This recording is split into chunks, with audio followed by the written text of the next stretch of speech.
नमस्ते मित्रों, आप सबका एक बार फिर से स्वागत है मनुस्मृति स्वाध्याय की इस कक्षा में। कुछ मित्रों ने बहुत अच्छे रिस्पांस दिए हैं, बहुत अच्छा आप लोगों का रिस्पांस रहा है। कुछ मित्रों ने ये कहा है कि जैसे ही आपने मनुस्मृति स्वाध्याय को शुरू किया है वैसे इसके खिलाफ भी प्रोपेगेंडा शुरू कर दिया गया है। तो मैं उन लोगों से बस इतना ही कहना चाहता हूँ कि आप ये देखिए कि जब तक मनुस्मृति का विरोध नहीं हुआ था तब तक क्या आप लोग मनुस्मृति को लेकर के आपके मन के अंदर से इच्छा जागृत हुई थी? तो नहीं। क्या आप मनुस्मृति को जानते थे? तो नहीं। तो मनुस्मृति को इतना हम और आपने प्रचारित प्रसारित नहीं किया, बल्कि जितना इसके विरोधियों ने इसको प्रचारित प्रसारित किया है। जो लोग नहीं जानते थे कि मनुस्मृति क्या है, उन लोगों के अंदर भी जिज्ञासा जागी कि मनुस्मृति आखिरकार क्या है। तो इन लोगों के प्रति मन में बिल्कुल भी घृणा ना रखें, क्योंकि यही वो लोग हैं जिन्होंने घर घर में मनुस्मृति को पहुंचाया है, घर घर में लोगों को तर्क वितर्क करना सिखाया है। क्योंकि हमारे सामने भी ऐसे बहुत सारे प्रश्न आए थे कि इसमें तो हम लोगों के प्रति ऐसे खिलाफ बातें लिखी हुई हैं।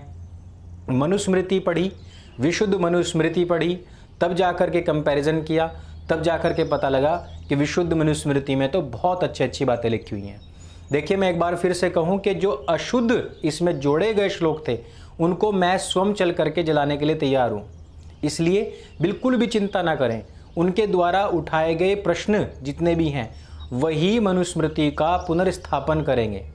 आप उनकी चिंता मत कीजिए, वो हमारे ही पक्ष के लोग हैं ऐसा समझ करके चलिए, वो हमारा काम बहुत आसान कर रहे हैं ऐसा समझ करके चलिए। तो करते हैं स्वाध्याय। 107वें श्लोक में हमने अभी तक जो पढ़ा है उसमें था कि किस प्रकार से राजा और उसके सभापति जो हैं वो दूसरे जो राज्य हैं जिनको उन्होंने अभिजीत जीता है उसमें जितने भी डाकू लुटेरे थे उन सबको साम दाम दंड भेद से शांत कर देवे, अर्थात चोरी चकारी का कोई भी ऑप्शन बाकी ना रह जाए। तो अब 108वें श्लोक को सबसे पहले सुनते हैं। यदि ते तु न तिष्ठेयुः रूपाय हि प्रथमैस्त्रिभिः दण्डेनैव प्रसह्येता शनैः वशं मानयेत्। अब इस 108वें श्लोक में, जो कि विशुद्ध मनुस्मृति में 83वां श्लोक है, इसमें मनु महाराज कहते हैं कि वे शत्रु डाकू चोर आदि यदि पूर्वोक्त साम दाम भेद इन तीन उपायों से शांत ना हो या वश में ना आए तो इन्हें दंडेन एव यानी कि दंड के द्वारा ही प्रसह्य अर्थात बलपूर्वक सावधानी पूर्वक वश में करे। और जो इस प्रकार से भी वश में ना आए तो अति कठिन दंड दे करके इन लोगों को वश में करे। इस प्रकार से मनु महाराज कहते हैं। जब भी हमने देखा है कि राज्य सरकारें बदलती हैं या केंद्र सरकारें बदलती हैं तो जो गुंडे होते हैं वो एक पार्टी से दूसरी पार्टी में चले जाया करते हैं। लेकिन इस प्रकार का हमने देखा है उत्तर प्रदेश में, जब जैसे ही वहाँ पर एक सन्यासी राजा बना तो पिछले जितने भी गुंडे थे सबको पकड़ पकड़ करके उनका एनकाउंटर कर दिया गया। जो लोग समझाने से ही, साम अर्थात समझाने से ही जेल पहुँच गए तख्तियाँ डाल करके गले में, उनका तो ठीक है, अथवा उनके भेद से, अथवा उनको दंड देने से, अथवा मृत्यु दंड देने आदि से उनको वश में किया गया। इसी प्रकार से हम अगला श्लोक जो कि 110वां है और विशुद्ध मनुस्मृति में 84 नंबर का श्लोक है उसको सुनते हैं।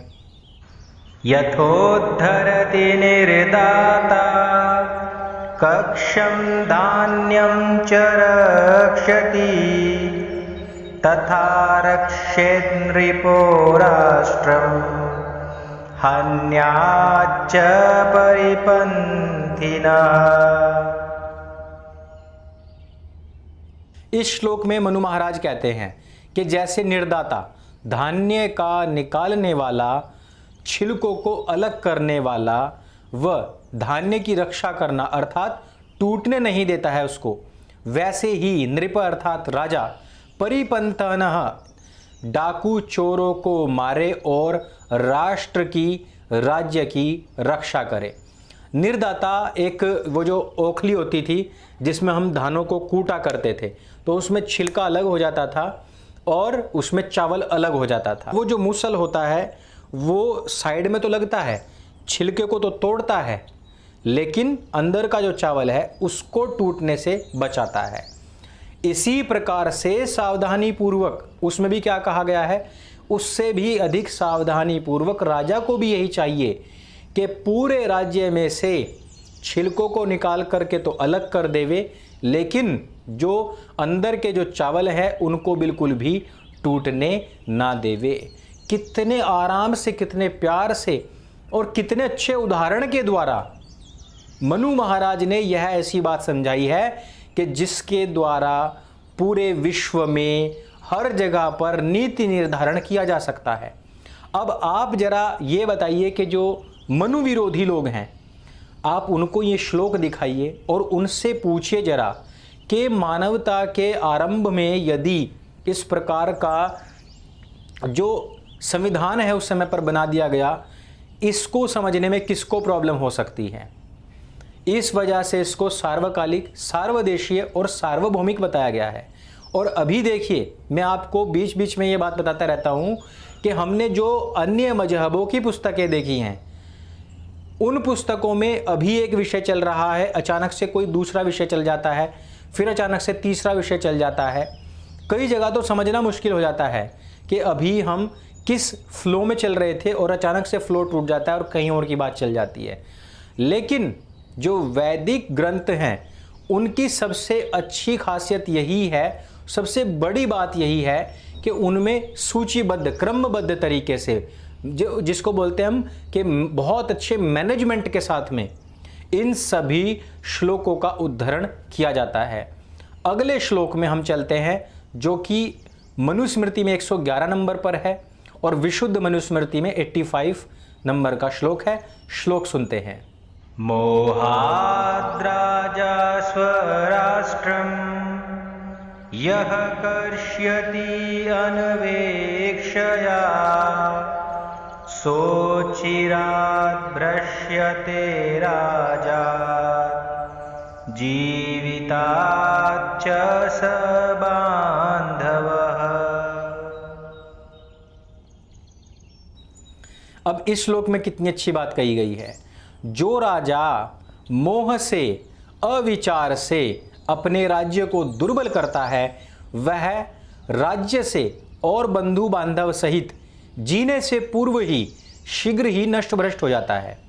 अब मोहात अनवेक्षया, यानी कि जो मोह में रहते हुए, अपने परिवार के मोह में हो या किसी अलग किसी भी चीज के मोह में आ जाए, मोह होते ही राजा के और अविचार से, यानी कि कोई प्लानिंग ही ना हो जिस राजा की, जिसका मोह हो और जिसकी कोई प्लानिंग ना हो, ऐसे जो राजा होते हैं वो स्वयं तो नष्ट होते ही होते हैं, राज्य को भी दुर्बल करते हैं और साथ ही साथ अपने बंधु बांधव सहित जीने से पूर्व ही, अर्थात आयु पूरी करने से पूर्व ही शीघ्र ही नष्ट और भ्रष्ट हो जाते हैं।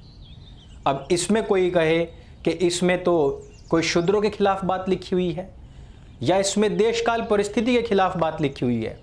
कोई भी देश का राजा हो और कोई भी समय क्यों ना हो, यदि कोई भी राजा अपने राज्य प्रजा के कार्यों से अलग होकर के किसी भी मोहपास में फंसेगा, किसी भी प्रकार से बिना मैनेजमेंट के राज्य करने का कोशिश करेगा, तो वह स्वतः ही नष्ट भ्रष्ट हो जाएगा और साथ ही साथ उसका राज्य भी क्षीण हो जाएगा और उसकी प्रजा के साथ साथ उसका जो परिवार है वो भी नष्ट हो जाएगा।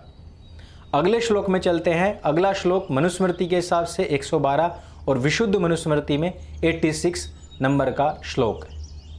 शरीर कर्षणात् प्राणाः क्षीयन्ते प्राणिनां यथा तथा राज्यामपि प्राणाः क्षीयन्ते राष्ट्रकर्षणात्।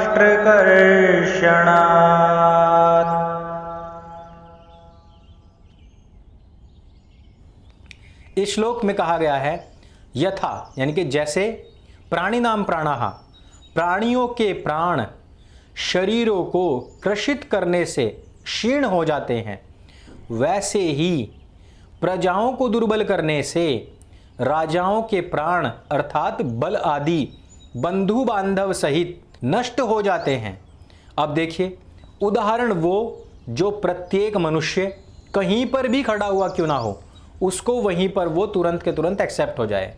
अब आप कहीं रोम की बात उठाएंगे, कहावतें इस प्रकार की बनी हुई हैं, तो उन चीज़ों को भारत में बैठा हुआ या गांव में बैठा हुआ कोई व्यक्ति आराम से नहीं समझ पाएगा। बहुत आसान भाषा में लिखा हुआ है कि प्राणियों के प्राण शरीरों को क्रशित करने से, जब हम शरीर को कमज़ोर कर देते हैं तो क्या होता है, प्राणियों के प्राण भी क्षीण हो जाते हैं।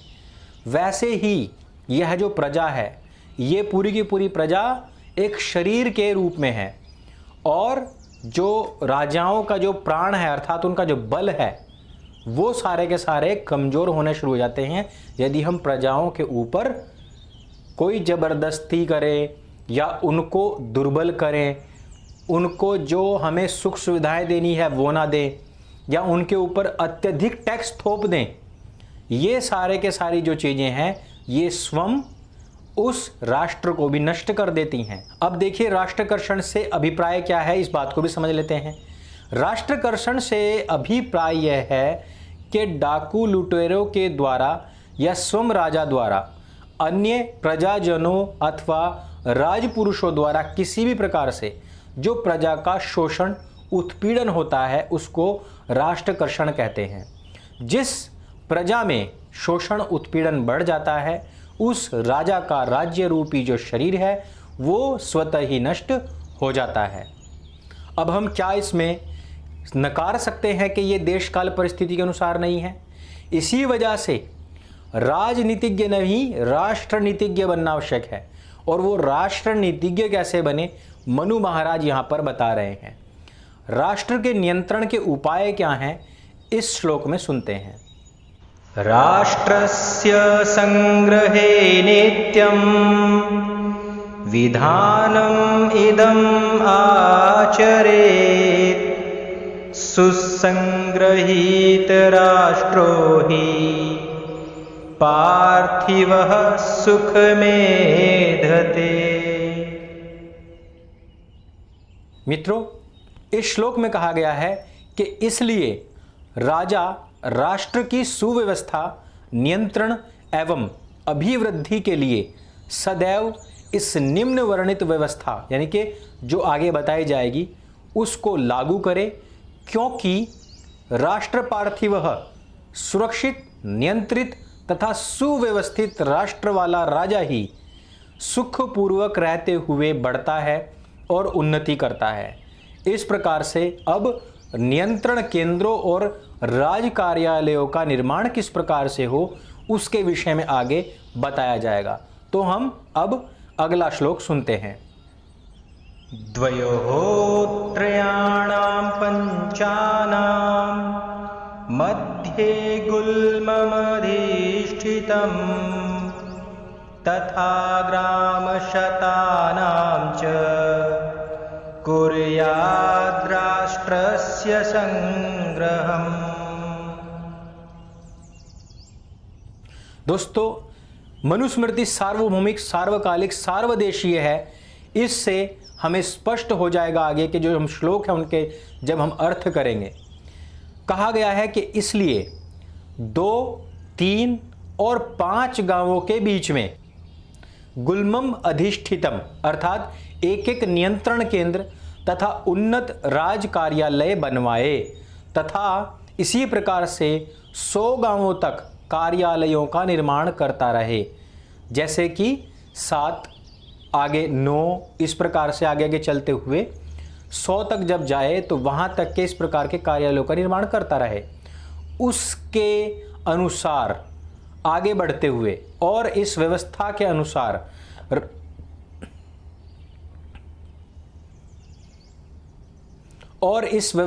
अनुसार राष्ट्रस्य संग्रहम् कुर्यात्, राष्ट्र को सुव्यवस्थित, सुरक्षित एवं वशीभूत रखे। इसलिए 2, 3, 5 और 100 गांव के बीच में एक राजस्थान रख के इसमें यथा योग्य भृत्य, कामदार और राजपुरुषों को रख करके सब राज्यों के कार्यों को पूर्ण करे। अब अगले श्लोक में क्या कहा गया है, जो अवर अधिकारियों के आदि की नियुक्ति है वो किस प्रकार से करनी है, श्लोक सुनते हैं। ग्रामस्य अधिपतिं कुर्यात् 10 ग्रामपतिं तथा 20 शतेशं च सहस्त्रपतिमेव च। एक एक ग्राम में एक एक प्रधान पुरुष को रखे तथा उन्हीं 10 के ऊपर दूसरा, फिर उन्हीं 20 ग्रामों के ऊपर एक तीसरा, उन्हीं 100 गांवों के ऊपर एक चौथा और उन्हीं सहस्त्र यानी कि 1000 गांवों के ऊपर 5वां पुरुष रहे। अर्थात जैसे आजकल हम देखते हैं कि एक गांव में एक पटवारी होता है और फिर उन्हीं 10 गांव में एक थाना होता है और 2 थानों में एक बड़ा थाना होता है और उन 5 थानों पर एक तहसील और 10 तहसील पर एक जिला नियत किया जाता है। ठीक उसी प्रकार से यहाँ पर मनु महाराज भी कह रहे हैं कि इस प्रकार से न्याय का पालन करने के लिए, राज्य की प्रजा की बातों को सुनने के लिए इस प्रकार से छोटे छोटे केंद्र भी हों और बड़े बड़े केंद्र भी हों, ताकि सबका जितनी भी उनकी क्वेरीज हैं या फिर उनकी जो समस्याएं हैं, प्रॉब्लम्स हैं, उन सब का वहाँ पर सॉल्यूशन किया जा सके।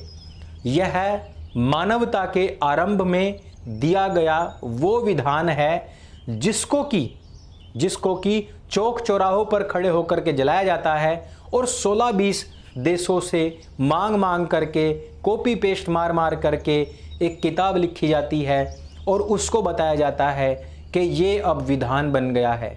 एक तरफ वो पुस्तक जो हजारों लाखों वर्षों से मनुष्य को अनुशासित करती आ रही है, उसको हमारा समाज तिरस्कृत करता है, जला देता है, और दूसरी तरफ हम कॉपी पेस्ट के आधार पर चलने का प्रयास करते हैं। तो इस वीडियो में सिर्फ इतना ही। अगली जो स्वाध्याय कक्षा है उसमें हम इसी विषय को आगे बढ़ाएंगे। मेरे संग बोली सत्य सनातन वैदिक धर्म की जय। कृणवंतो विश्वमार्यम।